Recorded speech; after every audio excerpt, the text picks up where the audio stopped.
ओम मां नांडिया मां आज चैत्र मास तृतीय मंगलवार व शुक्ल पक्ष मंगलवार आज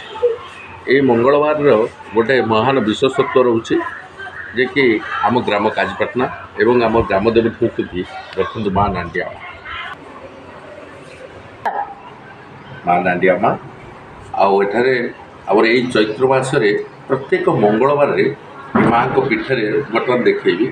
एठी समस्त घर आसी रोषे कार्य करती एवं माँ को पाखे प्रसाद लगाती। ये हूँ आम ये अंचल बा ग्रामर माँ को पाखे गोटे बहु वर्षर नियम रही आसी विधि रही बहुत आनंदित एवं खुशी ये माँ माँ नांडिया माँ अपार करुणारू आम ग्रामवासी एवं आखपाखे अन्य ग्रामर ग्रामवासी बहुत खुशी एवं आनंदित रुहति। ये माँ को महिमा आम जिते कहले कम हम सर्टकरे खाली मुझे जानी मोर अभिज्ञता जी जे कि ये माँ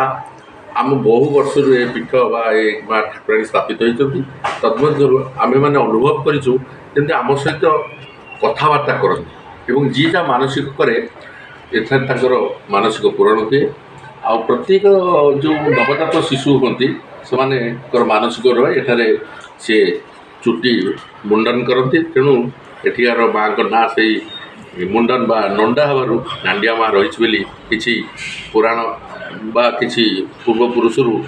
आमर बड़ बड़ वयोज्येष्ठ व्यक्ति मैंने कही आसुँच। आज मुख्य विषय हूँ आज पवित्र दिन चैत्र मास शुक्लपक्ष एवं मंगलवार माँ को बार एवं आज नवरात्र चली नवरात्र आज माँ पुष्पांडा देवी को नाम पूजा पाँच एवं माँ